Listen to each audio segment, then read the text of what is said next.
On agenda tonight, we're talking rates, tax and budget setting. Everyone knows where to spend more money, but nobody wants to pay more rates or tax. Colin Kniveton held various roles as Chief Executive and Finance Officer in government and tried to deliver the decades-old political ambition of rates reform. We've prized him out of retirement to tell us all.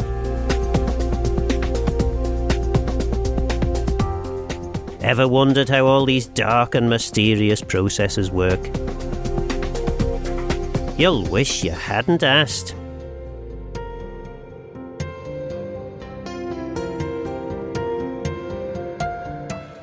Of course, at the time you were financial controller, your budget setting was a relatively simple task of how do we spend all this money?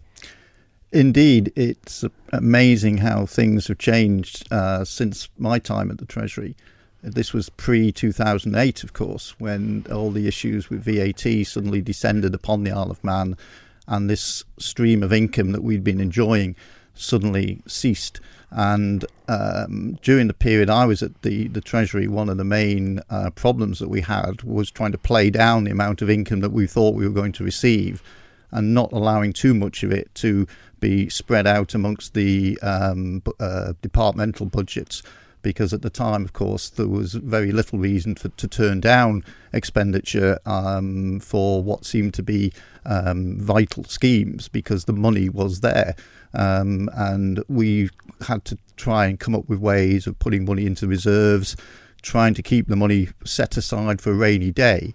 And it was fortunate that a lot of that did go on at the time, because it stood the island in good stead in when the good times came to an end. And one of the reasons, of course, for doing this, because again, the public might think, well, if you had the money, why would you not spend it on the services that were needed? And of course, the part of the reason for that was the knowledge that the VAT deal was very good for the Isle of Man and possibly would be questioned at some point in the future. Yes, at the time we had very skillful civil servants who were interpreting the agreement in a very favourable way for the Isle of Man, and probably had a lot more knowledge about the agreement than their counterparts in the UK did. Unfortunately, there did come a time when that situation came to an end, and we'd always realised that at some stage that would happen.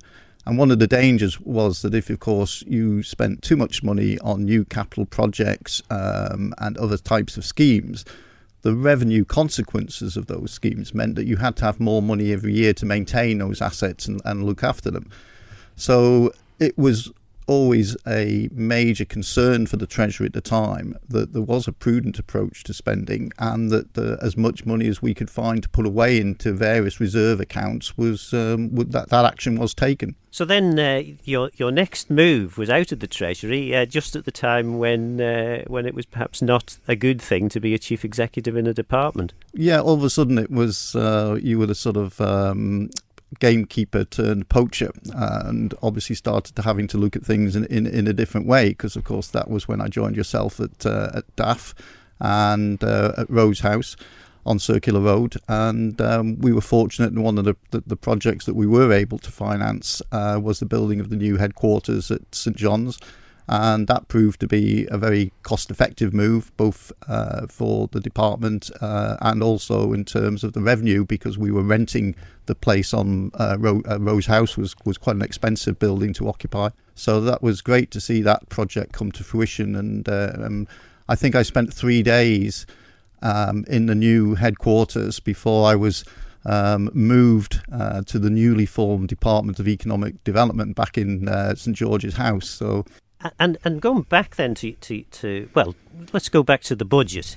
I mean, one of the things that we are all good at as citizens is identifying areas that need more attention and presumably more money spent. We're a bit less eager to point out how the extra money can be found where we would increase taxation to pay for all these things.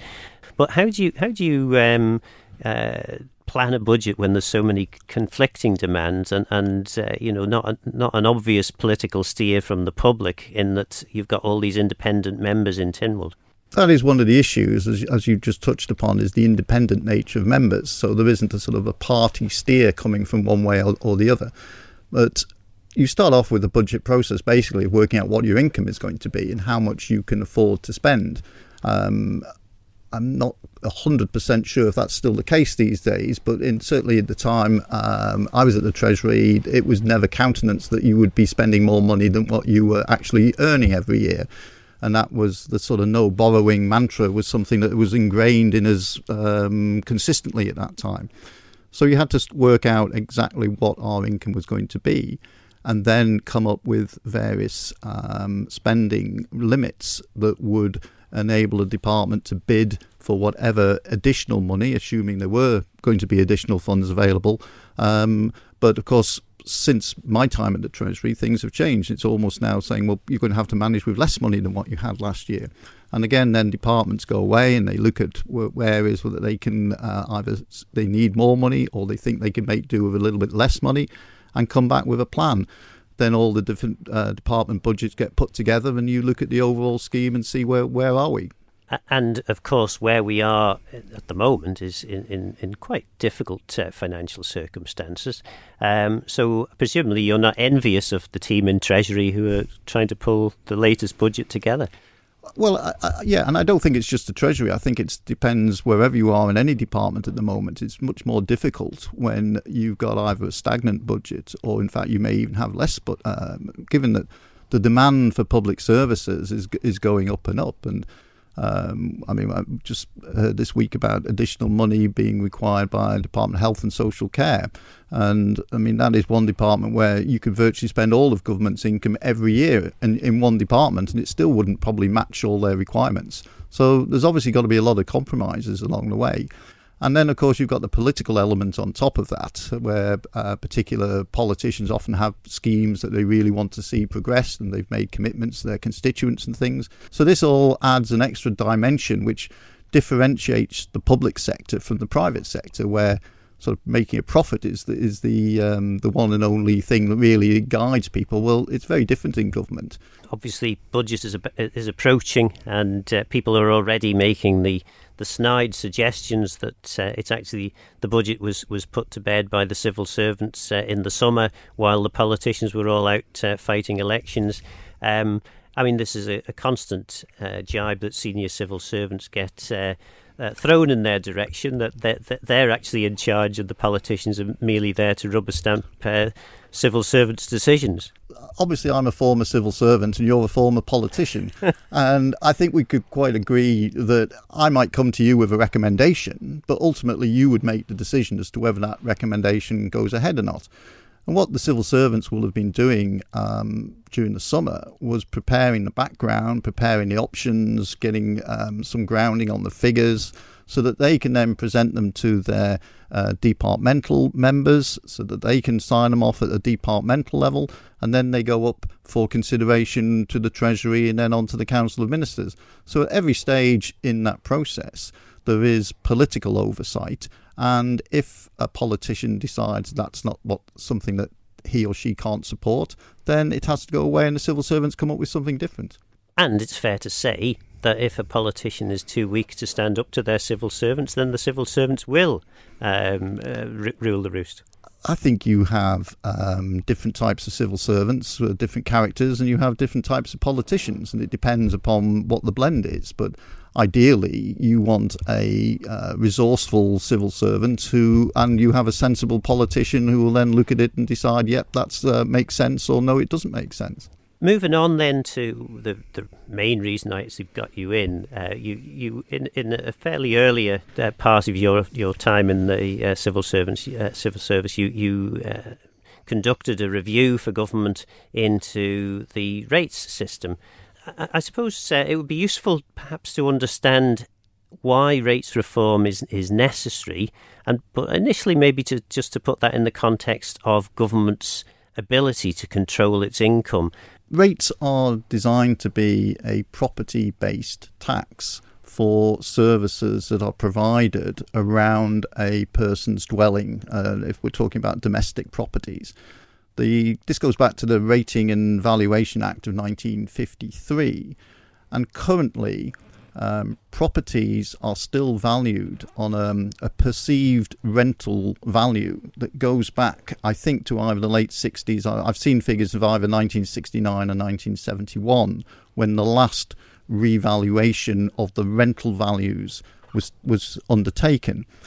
Now, back in 2004, Council of Ministers decided that the Treasury should come forward with a proposal for a more equitable manner to value properties.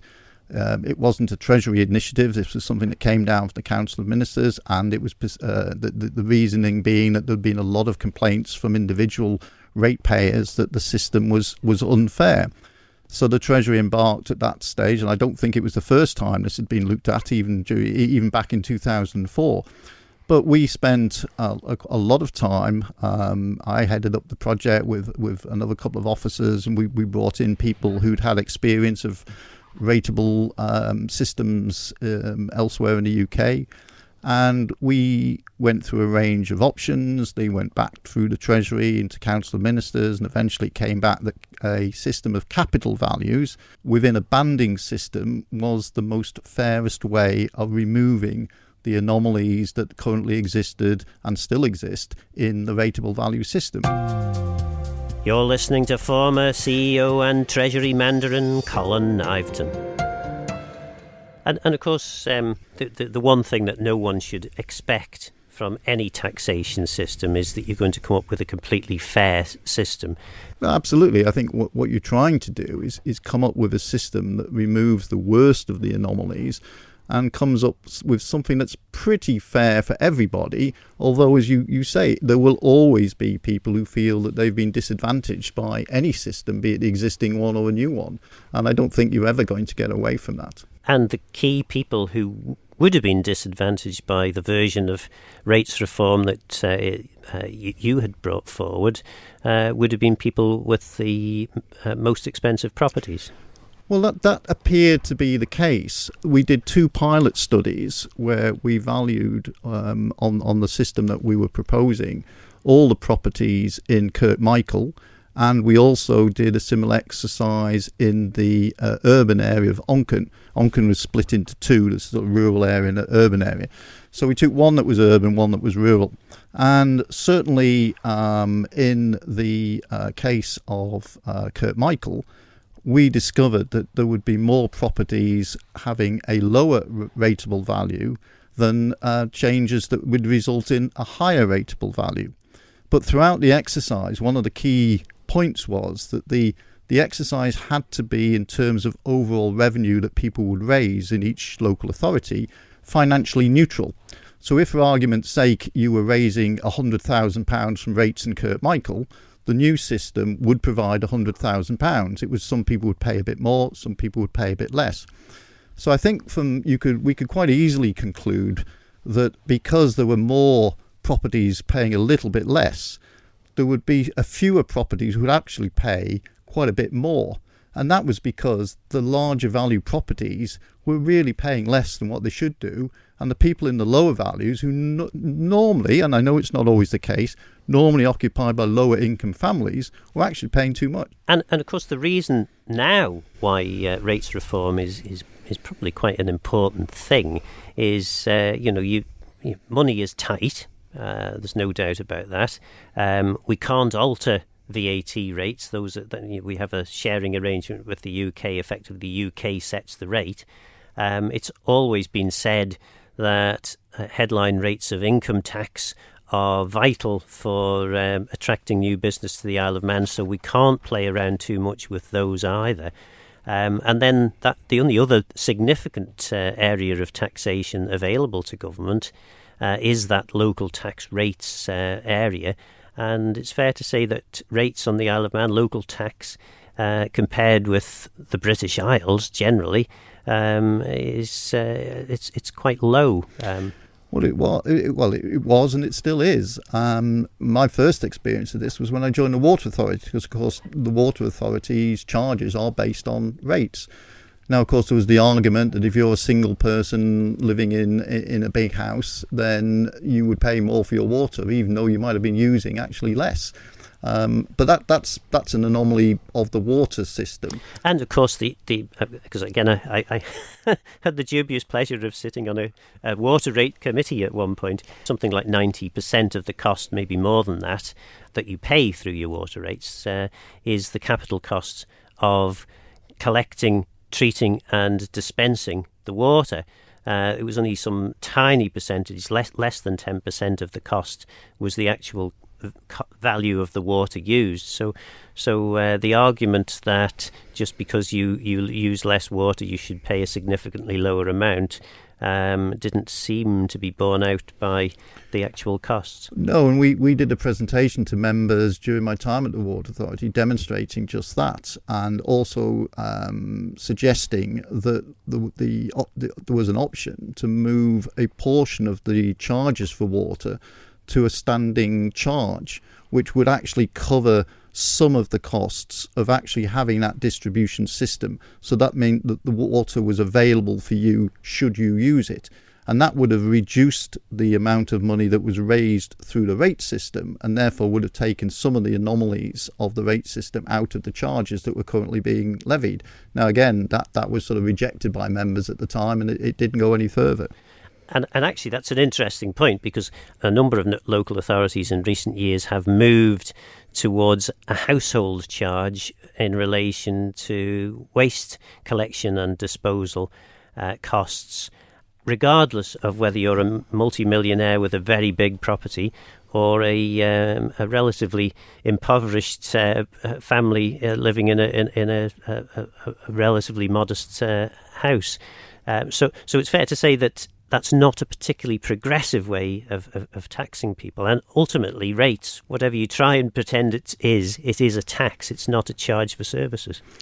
That's quite true, and ultimately then that becomes a political decision, as do you want to charge a flat charge to every householder the same amount, or do you want to introduce a social element to this and actually put the burden of payment more onto the well-off than the less well-off? And ultimately, they're not really decisions that civil servants have to make. We can give you the options, but it's quite nice then to say, well, that's one that you actually have to decide, because it's not something that would be within the remit of a civil servant to decide. You just simply say, these are the different ways you can raise this. But you're quite right, in so much as if we're looking to assist less well-off people on the Isle of Man, then one way of doing it is to make the system whereby people are paying for their property costs in a way that matches their income. There's been a lot of talk about over the years about rates rebate schemes, for example, and several times people said members would ask for, well, why can't we have a rates rebate scheme? And I think the problem was it was so administratively complicated to sort out and come up with something that the costs of running the system were going to be more than the amounts of the rebates that would be offered. So it didn't really see. It seemed better to take some of the inherent unfairness out of the existing system rather than introduce a whole new rebate system which really would just be trying to make up for the deficiencies in the scheme as it stands then and still stands today. And of course, one of the other areas of unfairness, which again I think initially anyway the last round or last attempt at rates reform had looked at, but it seemed to be quickly dropped, was the perceived unfairness whereby a local authority that has a quarry maybe, or a tip, or a large government facility, or several large government facilities, and maybe an industrial estate or two, benefits significantly from the rates from those, and yet has very little by way of actual cost associated with having those facilities in their area. Yeah, again, the Act, the 53 Act, makes allowances. There are discounts for industrial properties. I think it's 50%, 30% for commercial properties. But nevertheless, if you're a local authority and you have these facilities within your patch, it's good news, basically, because obviously you're going to be raising more money from them than whatever you're going to have to spend on them. Now that you don't have a civil service hat on, you can perhaps stray into politics a little bit. If government is moving rate reform down as a much lower priority, what would you say the message that the public should take from that is? I think one of the problems seems to be, having looked at the more recent attempts to undertake rate reform, is that in my day, we were simply looking at the property values. We weren't looking at any of the other issues that are contained within the rate system, the discounts that get offered and so on and so forth. And it might be easier just to simply deal with the property matter first, rather than try and wrap it up with a lot of other changes to the rateable value system. But I think if you were to do that and bite the bullet, take the capital value principle, which has been, I think, enshrined within Treasury policy since something like 1997, it has to be fairer and it has to be more beneficial for lower income families who, and I stress by and large, it's not always 100% by any means, will tend to live in the lower value properties. So they would benefit from this move. And if there is real concern for lower income families and how they're getting support through what are at the moment high inflation and difficult times, then it would seem to be a fair way of helping people.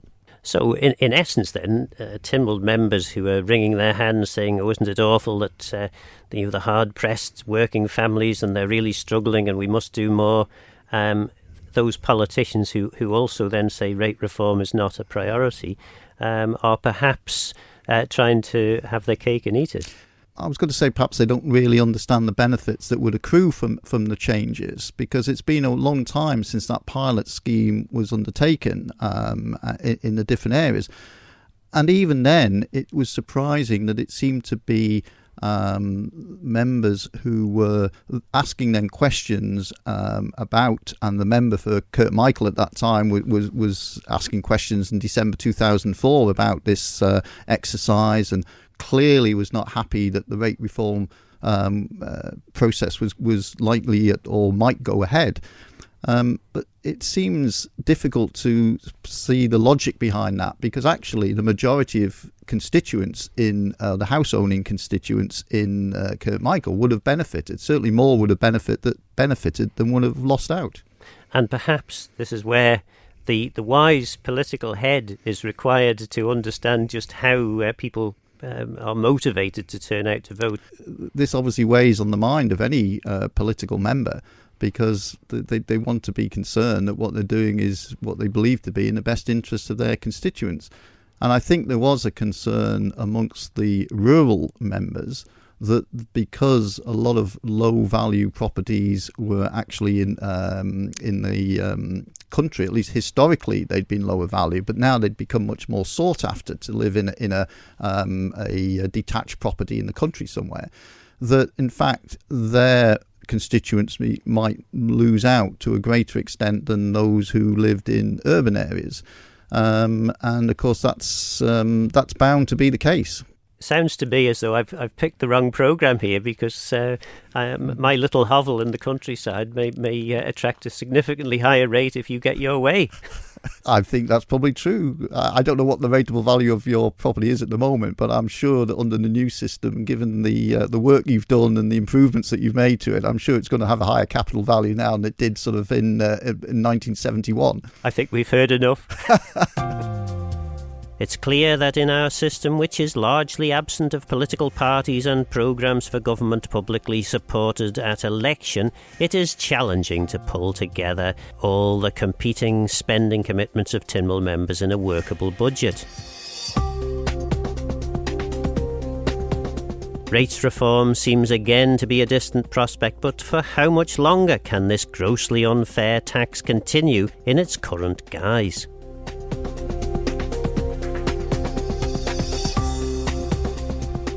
You can contact me, Phil Gawne, on philgawne@manxradio.com with your views and thoughts for future programmes.